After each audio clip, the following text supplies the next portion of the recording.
ಓಂ ಶ್ರೀ ಗುರು ಬಸವಲಿಂಗಾಯ. ಸರ್ವರಿಗೂ ಶರಣ ಶರಣ. ಮನುಷ್ಯನಿಗೆ ಕಷ್ಟಗಳು ಬಂದಾಗ, ಜೀವನದಲ್ಲಿ ತೊಡಕುಗಳು ಉಂಟಾದಾಗ, ಸಮಸ್ಯೆಗಳು ಎದುರಾದಾಗ ಏನಿದು ಜೀವನ ಅಂತ ವಿಚಾರ ಮಾಡ್ತಾನೆ. ಸುಖ, ಸಂತೋಷ, ತೃಪ್ತಿ, ಸಮಾಧಾನ ಇದ್ದಾಗ ಅದ್ರ ಬಗ್ಗೆ ಬಹಳ ಜನ ತಲೆ ಕೆಡಿಸ್ಕೊಳ್ಳಲ್ಲ. ಅದು ಜೀವನ ನಡೀತಾ ಇರುತ್ತೆ. ಆದರೆ ಯಾವಾಗ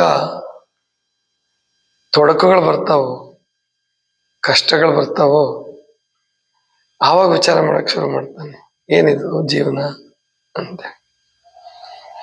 ಯಾರು ತನಗೆ ಕಷ್ಟಗಳಿಲ್ಲದೆ ಇದ್ರೂ ತನ್ನ ಜೀವನ ಸಂತೋಷವಾಗಿ ನಡೆದಿದ್ರು ಕೂಡ ಒಟ್ಟಾರೆ ಜಗತ್ತಿನ ಜೀವನದ ಬಗ್ಗೆ, ಜನಜೀವನದ ಬಗ್ಗೆ ವಿಚಾರ ಮಾಡಿ ಉತ್ತರ ಕಂಡುಕೊಳ್ಳಕ್ ಪ್ರಯತ್ನಿಸ್ತಾನೋ ಅವನು ಯೋಗಿ ಆಗ್ತಾನೆ, ಸಂತನಾಗ್ತಾನೆ, ಶರಣನಾಗ್ತಾನೆ. ಬಹಳ ಜನ ಜಗತ್ತಿನ ಬಗ್ಗೆ ವಿಚಾರ ಮಾಡೋದಿಲ್ಲ. ತಮ್ಮ ಜೀವನ, ಅದರ ಜೊತೆ ಜಗತ್ತಿನ ಜೀವನ ನಡೀತಾ ಇರುತ್ತೆ. ಒಟ್ಟಾರೆ ಏನಿದು ಬದುಕು ಅನ್ನುವಂಥದ್ದು ಎಲ್ಲರ ಜೀವನದಲ್ಲಿ ಒಂದಲ್ಲ ಒಂದು ದಿವಸ ಪ್ರಶ್ನೆ ಬರ್ತದೆ. ಕೆಲವರಿಗೆ ವಯಸ್ಸಾದ್ಮೇಲೆ ಬರುತ್ತೆ. ಇಷ್ಟು ವರ್ಷ ಬದುಕಿದ್ವಿ, ಇಷ್ಟೆಲ್ಲ ಮಾಡಿದ್ವಿ, ಒಂದಷ್ಟು ಗಳಿಸಿದ್ವಿ, ಮದುವೆ ಮಾಡ್ಕೊಂಡ್ವಿ, ಏನಿದೆಲ್ಲ ಮುಂದೆ ಬಿಟ್ಟು ಹೋಗ್ಬೇಕು ಏನು ಅಂತ ವಿಚಾರ ಮಾಡ್ತಾರೆ. ಆ ಪ್ರಶ್ನೆಗಳಿದ್ದಂತೆ ಅಲ್ಲೇ ಮುಳುಗ್ಬಿಡ್ತವೆ. ಕೆಲವ್ರಿಗೆ ಉತ್ತರ ಕಂಡ್ಕೊಳಕ್ ಹೋಗೋದೇ ಇಲ್ಲ. ಹಂಗೆ ಎಲ್ಲ ಬದುಕೊಂಡು ಬಂದಿದ್ದಾರೆ, ನಾನು ಬದುಕೋದು ಅನ್ನುವ ರೀತಿನಲ್ಲಿ ಬಹಳ ಜನ ಉತ್ತರ ಕಂಡ್ಕೊಂಡು ಸುಮ್ಮನಾಗ್ಬಿಡ್ತಾರೆ. ಹಾಗಾದ್ರೆ ಏನಿದು ಬದುಕು? ಡಿ ವಿ ಗುಂಡಪ್ಪನವ್ರು ಹೇಳ್ತಾರೆ, ನದಿಯ ತೆರೆಯವಲ್ ನದಿಯ ತೆರೆಯವಲ್ ನದಿಯ ತೆರೆಯವೋಲ್ ಹೊರಳಿ ಉರುಳುತ್ತಿರುವುದು ಜೀವ. ನಿಲುವಿಲ್ಲ, ತಡೆಯಿಲ್ಲ, ಮುಗಿವಿಲ್ಲವದಕ್ಕೆ. ಅಂದ್ರೆ ಅದಕ್ಕೆ ಒಂದ್ ಕಡೆ ನಿಲ್ಲಲ್ಲ. ಡ್ಯಾಮ್ ಕಟ್ಟಿ ನಿಲ್ಲಿಸ್ತೀವಿ ಅಂದ್ರೂ ಅದು ನಿಲ್ಲಲ್ಲ. ಕಡೆಗೆ ಮಳೆಗಾಲದಲ್ಲಿ ಪ್ರವಾಹ ಬಂದು ಹೋಗುತ್ತೆ ಮುಂದಕ್ಕೆ, ತಡೆಯೋದಕ್ಕಾಗಲ್ಲ, ಅದನ್ನ ಮುಗಿಯೋದು ಇಲ್ಲ. ತಾತ್ಕಾಲಿಕವಾಗಿ ಈ ದೇಹ ವಿಸರ್ಜನೆ ಆದಾಗ ಮುಗೀತು ಅಂತ ಅನ್ಸುತ್ತೆ, ಇವನ್ ಜೀವನ ಮುಗ್ದೋಯ್ತು. ಇವನು ಅಂದ್ರೆ ಯಾರಲ್ಲಿ? ದೇಹ ಅಂತೂ ಇವನೇ ಹೆಣ ಅಂತ ಕರಿತೀವಿ ನಾವು. ಇವನೇ ದೇಹ ಅಂತ ಹೇಳಲ್ಲ ಯಾರಾದ್ರೂ. ಇಂಥವನ ಹೆಣ, ಇಂಥವನ ಶರೀರ. ಹಾಗಾದ್ರೆ ಇವನ್ ಯಾರು? ಇಂಥವನ್ ಯಾರು? ಆವಾಗ ನಮ್ಮ ಹಿರಿಯರು ಉತ್ತರ ಕೊಟ್ಟಿರೋದು, ವಿಜ್ಞಾನ ಏನ್ ಹೇಳುತ್ತೆ ಗೊತ್ತಿಲ್ಲ ಅನ್ನತ್ತ. ಏನಾಗುತ್ತೋ ಗೊತ್ತಿಲ್ಲ ಮುಂದೆ, ಆತ್ಮವನ್ನು ನಾವಂತೂ ನೋಡಿಲ್ಲ ಅಂತ ವಿಜ್ಞಾನ ಹೇಳೋದು. ಆದರೆ ಧರ್ಮಜೀವಿಗಳು, ಪ್ರವಾದಿಗಳು, ತತ್ವಜ್ಞಾನಿಗಳು, ಎಲ್ಲಾ ಧರ್ಮದವರು ಕೂಡ ಇಲ್ಲ, ಇಷ್ಟಕ್ಕೆ ಮುಗಿಯಲ್ಲ, ಇಷ್ಟಕ್ಕೆ ಜೀವನ ಮುಗಿಯಲ್ಲ. ಮತ್ತೆ ಅದು ತನ್ನ ಸಂಸ್ಕಾರಕ್ಕೆ ಅನುಗುಣವಾಗಿ ಮುಂದಿನ ಜನ್ಮವನ್ನು ಪ್ರವೇಶ ಮಾಡುತ್ತೆ. ಅದು ನಮ್ಮ ಹಿಂದೂ ಸಂಸ್ಕೃತಿ, ಭಾರತೀಯ ಸಂಸ್ಕೃತಿ. ಆ ಭಾರತೀಯ ಸಂಸ್ಕೃತಿ ಒಳಗೆ ಬರ್ತಕ್ಕಂಥ ಎಲ್ಲಾ ಧರ್ಮಗಳು ಇದನ್ನು ಒಪ್ಕೊಳ್ತವೆ. ಸ್ವಲ್ಪ ಬೇರೆ ಬೇರೆಯಾಗಿ ಹೇಳ್ಬೋದಷ್ಟೆ. ಮುಂದಿನ ಜನ್ಮ ಇದೆ, ಮುಂದಿನ ಜನ್ಮಕ್ಕೆ ಆತ್ಮ ಹೋಗುತ್ತೆ ಅನ್ನುವಂಥದ್ದನ್ನ ಎಲ್ಲರೂ ಒಪ್ಕೊಳ್ತಾರೆ. ಸಾಮಾನ್ಯವಾಗಿ ಕ್ರೈಸ್ತ ಧರ್ಮ, ಇಸ್ಲಾಂ ಧರ್ಮ ಮುಂದಿನ ಜನ್ಮವನ್ನು ಒಪ್ಪಲ್ಲ ಅಂತ ಈಗಿನವ್ರು ಹೇಳೋದು. ಆದರೆ ಸಂತರು ಅಲ್ಲೂ ಕೂಡ, ಆಮೇಲೆ ಓಲ್ಡ್ ಟೆಸ್ಟಾಮೆಂಟ್ ಅಂತ ಬರುತ್ತೆ, ಹಳೆ ಬೈಬಲ್, ಅಲ್ಲಿ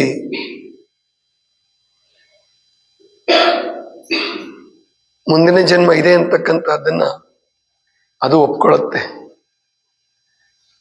ವಿಕಾಸ ಆಗಬೇಕಾದ್ರೆ ಮತ್ತು ಮೋಕ್ಷವನ್ನು ಹೊಂದಬೇಕಾದ್ರೆ, ಪರಮಾನಂದ ಪ್ರಾಪ್ತಿ ಅಂತ ಏನು ಹೇಳ್ತಾರಲ್ಲ, ಪಡಿಬೇಕಾದ್ರೆ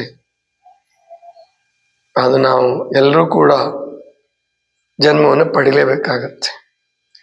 ಅಂದ್ರೆ ಈ ಆತ್ಮದ ಪ್ರವಾಹ ಈ ದೇಹಕ್ಕೆ ಕೊನೆ ಆಗೋದಿಲ್ಲ, ಮುಂದುವರಿತಾ ಇರುತ್ತೆ.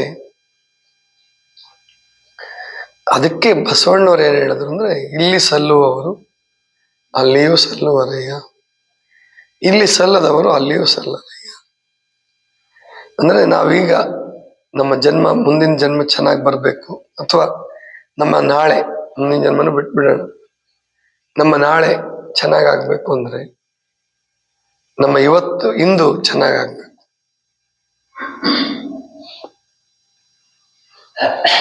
ಇಂದನ್ನು ಕೆಡಿಸ್ಕೊಂಡು ನಾಳೆ ಏನ್ ಚೆನ್ನಾಗಿ ಮಾಡ್ಕೊಂತೀವಿ ಅಂದ್ರೆ ಸಾಧ್ಯ ಇಲ್ಲ. ಆದ್ರಿಂದ ಅಂದಂದಿನ ಬದುಕು, ದೈನಂದಿನ ಬದುಕು ಚೆನ್ನಾಗಿ ಕಳೆಯೋದಕ್ಕೆ ಪ್ರಯತ್ನ ಮಾಡ್ಬೇಕು. ಹಾಗಾದ್ರೆ ಬದುಕನ್ನು ಚೆನ್ನಾಗಿ ಕಳೆಯೋದಂದ್ರೆ ಹೇಗೆ? ನಮ್ಮ ಪಾಲಿಗೆ ಬಂದ ಕರ್ತವ್ಯವನ್ನ, ಕಾಯಕವನ್ನ ನಾವೆಲ್ಲರೂ ಚೆನ್ನಾಗಿ ಮಾಡೋದು, ಸಂತೋಷವಾಗಿ ಮಾಡೋದು, ತೃಪ್ತಿಕರವಾಗಿ ಮಾಡೋದು. ನನಗೊಂದು ಕೆಲಸ ಕೊಟ್ಟಿದೆ, ಬದುಕು, ಜೀವನ ಅನ್ನುವಂಥದ್ದು ವಿಧಿ ಅಂತ ಕರೀರಿ. ವಿಧಿ ಅಂದ್ರೆ ಕೆಟ್ಟದ್ದಂತ ತಿಳ್ಕೊಬೇಡಿ ಯಾರು.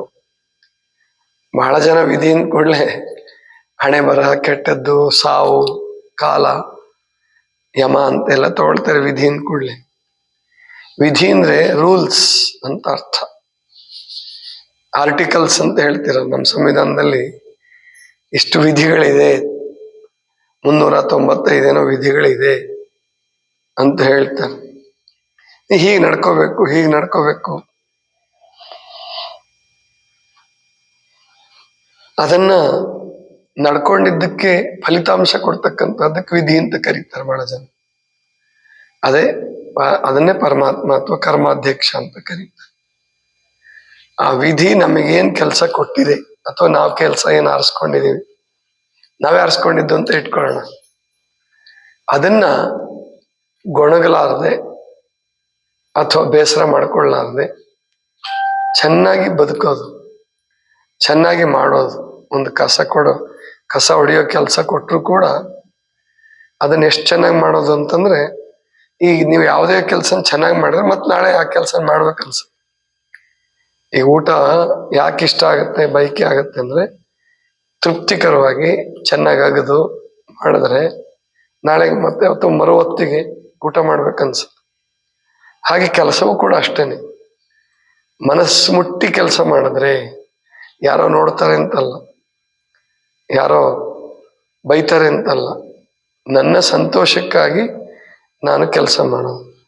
ಸಾಮಾನ್ಯವಾಗಿ ಎಲ್ಲ ಮಾಲೀಕರುಗಳು ಯಾವುದೇ ಒಂದು ವ್ಯವಸ್ಥೆ, ಫ್ಯಾಕ್ಟ್ರಿ ಇರ್ಬೋದು ಅಥವಾ ಸರ್ಕಾರ ಇರ್ಬೋದು, ಅಥವಾ ಒಂದು ವ್ಯವಸ್ಥೆಯನ್ನ ಸ್ಥಾಪನೆ ಮಾಡ್ತಾರಲ್ಲ, ಅವರು ಆ ರೀತಿ ಮಾಡ್ತಾರೆ.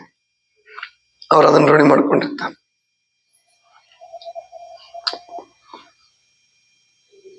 ಒಂದು ವ್ಯವಸ್ಥೆ ಒಳಗಡೆ ಯಾರು ಅವ್ರ ಕೈ ಕೆಳಗೆ ಕೆಲಸ ಮಾಡ್ತಾರಲ್ಲ, ಅದರಲ್ಲೂ ಕೆಲವರು ಹಾಗೆ ಮಾಡ್ತಾರೆ. ಇನ್ನು ಕೆಲವರು ಕೆಳಗಡೆ ಬರ್ತಾ ಬರ್ತಾ ಬರ್ತಾ ಬರ್ತಾ ವಿಧಿ ಇಲ್ಲ ಅಂತ ಮಾಡ್ತಾರೆ, ಅದಾಗಬಾರ್ದು. ಬೈತಾರಲ್ಲ ಅಂತ ಮಾಡ್ತಾರೆ, ಅದಾಗಬಾರ್ದು. ನಿಮಗೆ ಸಂತೋಷ ಸಿಗ್ಬೇಕು ಅಂತಂದ್ರೆ ಒಂದು ಅಟೆಂಡರ್ ಕೆಲಸ ಇರ್ಬೋದು. ಈಗ ಆಫೀಸಲ್ಲಿ ಒಂದ್ ಕಡೆಯಿಂದ ಒಂದ್ ಕಡೆಗೆ ಪುಸ್ತಕ ತಗೊಂಡೋಗಿ ಕೊಡೋದು, ಅವ್ರಿಗೆ ಚಹಾ ತಂದು ಕೊಡೋದು, ಅದೆಲ್ಲ ಇರುತ್ತೆ. ಅದನ್ನು ಕೂಡ ಅವನು ವಿಧಿ ಇಲ್ಲ ಅಂತಂದ್ರೆ ಏನೋ ಬಿಟ್ಟಿ ಬೇಸರಕ್ಕೆ ಮಾಡೋದು ಅಂತ ಮಾಡಿದ್ರೆ ಅವನಿಗೂ ಖುಷಿ ಸಿಗಲ್ಲ. ಇನ್ನು ಆ ಕೆಲಸ ಯಾರು ತಗೊಳ್ತಾರಲ್ಲ ಅವ್ರಿಗೂ ಖುಷಿ ಸಿಕ್ಕಲ್ಲ. ಅವ್ರು ಬೈತಿರ್ತಾರೆ ಅಥವಾ ಸಿಟ್ಟು ಮಾಡ್ತಿರ್ತಾರೆ, ಅಥವಾ ವಿಧಿ ಇಲ್ಲ ಅಂತ ಸುಮ್ಮನೂ ಇರ್ಬೋದು.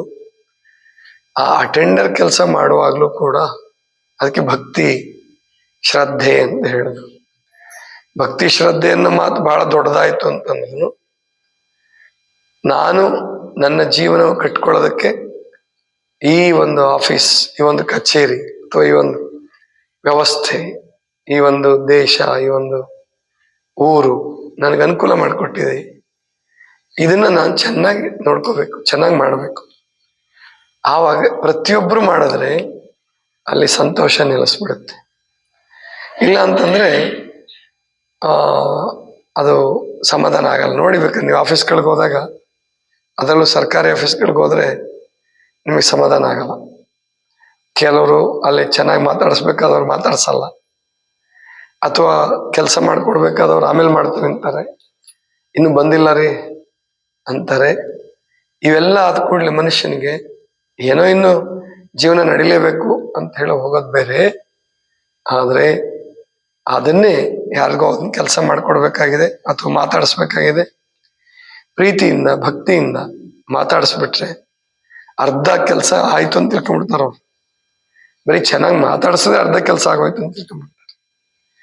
ಇದೇ ಜೀವನವನ್ನ ನಾವು ಹೇಗಿದ್ರು ನಾವು ಬದುಕಬೇಕು, ಜೀವನ ಕಳೆಯಲೇಬೇಕು. ಕಳೆಯುವ ಜೀವನವನ್ನ ಸುಂದರವಾಗಿ ಮತ್ತು ಅರ್ಥಪೂರ್ಣವಾಗಿ ಪ್ರೀತಿಪೂರ್ವಕವಾಗಿ ಕಳೆದು ಬಿಡೋಣ. ಅದು ಬಹಳ ಶ್ರೇಷ್ಠ. ಅದು ಹೇಗಿದ್ರು ಜೀವನ ಅಂತ ಮಾಡ್ಲೇಬೇಕು. ನೀವು ಏನಾರ ಆಗಲಿ ಜೀವನ ಮುಂದಕ್ಕೆ ತಳ್ಕೊಂಡು ಹೋಗ್ತಾ ಇರುತ್ತೆ. ಕಾಲ ಪ್ರವಾಹ ಅಂತ ಕರೀತಾರೆ ಅದಕ್ಕೆ. ಜೀವನ ಪ್ರವಾಹ ಅಥವಾ ಕಾಲ ಪ್ರವಾಹ ನುಗ್ಗುತ್ತಾ ಇರುತ್ತೆ. ಆಮೇಲೆ ನೀವು ತುಂಬಾ ಖುಷಿಯಾಗಿ ಕೆಲಸ ಮಾಡಿದ್ರಂದ್ರೆ ಆ ದಿನ ಹೇಗೆ ಕಳೆಯುತ್ತೆ ಅಂತ ಗೊತ್ತಾಗಲ್ಲ, ಆ ದಿನ ಹೇಗಿರುತ್ತೆ ಅಂತಾನೆ ಗೊತ್ತಾಗಲ್ಲ, ಅಷ್ಟು ಚೆನ್ನಾಗಿ ಹೋಗ್ಬಿಡುತ್ತೆ. ಅದಕ್ಕೆ ಅನಿವಾರ್ಯವಾಗಿ ಬದುಕಲೇಬೇಕಾದಂಥದ್ದು, ಅನಿವಾರ್ಯವಾಗಿ ಮಾಡಲೇಬೇಕಾದನ್ನ ಗೊಣಗಾಡ್ಕೊಂತ ಮಾಡೋದಕ್ಕಿಂತ ಸಂತೋಷವಾಗಿ ಮಾಡೋದನ್ನ ಪ್ರಾಕ್ಟೀಸ್ ಮಾಡ್ಕೊಳ್ಳಿ. ಆವಾಗ ನಿಮ್ಮ ಬದುಕು ಚೆನ್ನಾಗಾಗತ್ತೆ. ಈ ಬದುಕು ಚೆನ್ನಾಗಾದ್ರೆ ಮುಂದಿನ ಬದುಕು ಚೆನ್ನಾಗಾಗೇ ಆಗುತ್ತೆ. ಆಮೇಲೆ ಬೇರೆ ಬೇರೆ ಚಟುವಟಿಕೆಗಳಲ್ಲಿ ತೊಡಗಿಸ್ಕೊಳಕ್ ನಿಮಗೆ ಖುಷಿ ಆಗುತ್ತೆ. ಈಗ ಮಾಡೋ ಕೆಲಸನ, ಬೆಳಿಗ್ಗೆ ಮಾಡೋ ಕೆಲಸ ನೀವೆಲ್ಲ ಚೆನ್ನಾಗಿ ಮಾಡಿದ್ರಿ, ಆಮೇಲೆ ಓದ್ಬೇಕು ಅಂತ ಅನಿಸ್ಬೋದು, ಅಥವಾ ಏನೋ ಕಲಿಬೇಕು, ಹಾಡು ಕಲಿಬೇಕು ಅಂತ ಅನಿಸ್ಬೋದು, ನಿಮಗೆ ವಚನ ಕಲಿಬೇಕು ಅಂತ ಅನಿಸ್ಬಹುದು. ಯಾವಾಗ ಖುಷಿಯಾಗಿದ್ದಾಗ. ಚಿಂತನೆ ಮಾಡ್ತಾ ಇದ್ರೆ, ಗೊಣಗ್ತಿದ್ರೆ ನಿಮಗೆ ಖುಷಿ ಅನ್ಸಲ್ಲ, ಮುಂದಿನ ಪ್ರಗತಿನೂ ಆಗಲ್ಲ, ಏನು ಕಲಿಬೇಕು ಅಂತ ಅನ್ಸಲ್ಲ, ಹೊಸದಾಗಿ ಕಲಿಬೇಕು ಅಂತ ಅನ್ಸಲ್ಲ. ಆದ್ರಿಂದ ಬದುಕಂತೂ ಅನಿವಾರ್ಯ. ಆ ಅನಿವಾರ್ಯವಾದ ಬದುಕನ್ನ ಸುಂದರಗೊಳಿಸಿಕೊಳ್ಳೋಣ, ಅರ್ಥಪೂರ್ಣವಾಗಿ ಮಾಡ್ಕೊಳ್ಳೋಣ. ನಮ್ಮ ಬದುಕು ಅರ್ಥಪೂರ್ಣ ಆದರೆ, ನಮ್ಮ ಬದುಕು ಸರಳ ಸುಸರವಾದರೆ, ನಮ್ಮ ಅವಲಂಬಿತರು ಅಥವಾ ನಮ್ಮ ಜೊತೆ ಇರ್ತಕ್ಕಂಥವ್ರು ಅವ್ರಿಗೂ ಸಂತೋಷ ಆಗುತ್ತೆ. ಹಂಗೆ ಈ ಸಂತೋಷ ಅನ್ನುವಂಥದ್ದು ಹೆಂಗೆ ರೋಗವನ್ನು ಪ್ರಸರಿಸ್ತಾ ರೋಗ ಹರಡ್ಕೊಂತ ಹೋಗ್ತದಲ್ಲ, ಹಾಗೆ ಸಂತೋಷವೂ ಕೂಡ ಹರಡ್ಕೊಂತ ಹೋಗುತ್ತೆ. ದುಃಖವೂ ಅಷ್ಟೇ, ನೀವು ಹರಡ್ಕೊಂತ ಹೋಗುತ್ತೆ. ನೀವು ಯಾರಿಗೋ ಒಬ್ರಿಗೆ ಬೈದ್ರಿ, ಅವ್ರ ಇನ್ನೊಬ್ರ ಮೇಲೆ ಸಿಟ್ಟು ಮಾಡಿದ್ರು, ಅವ್ರ ಇನ್ನೊಬ್ರ ಮೇಲೆ ಸಿಟ್ಟು ಮಾಡಿದ್ರು, ಆಗ ಅದು ಜೀವನ, ಎಲ್ಲರ ಜೀವನನೂ ತೊಂದರೆ ಹಾಕ್ಕೊಂತ ಹೋಗುತ್ತೆ. ಹೀಗೆ ಬದುಕನ್ನ ಅರ್ಥಪೂರ್ಣವಾಗಿ ಕಳೆಯುವ ಸಂಕಲ್ಪ ಮಾಡೋಣ. ಅದರಲ್ಲೂ ಬೆಳಗ್ಗೆ ಬೇಗ ಎದ್ದು ಸ್ನಾನ ಮಾಡಿ, ಆಮೇಲೆ ನೀವು ಬಂದಿರೋದೇ ಅರ್ಥಪೂರ್ಣವಾಗಿ ಬದುಕೋಕೆ. ಉಪವಾಸದ ಮಾರ್ಗ ಆರಿಸ್ಕೊಂಡಿದ್ದೀರಲ್ಲ, ಅದು ಚೆನ್ನಾಗಿ ಬದುಕೋಕ್ಕೋಸ್ಕರನೇ, ಆರೋಗ್ಯಪೂರ್ಣವಾಗಿ ಬದುಕೋಕ್ಕೋಸ್ಕರನೇ. ಅಂತಹ ಆರೋಗ್ಯಪೂರ್ಣವಾದ ಆನಂದಪೂರ್ಣವಾದ ಬದುಕನ್ನ ನಾವೆಲ್ಲರೂ ಕಳೆಯೋಣ. ಇದಿಷ್ಟು ಇವತ್ತಿನ ಚಿಂತನ. ಸರ್ವರಿಗೂ ಶರಣ ಶರಣ.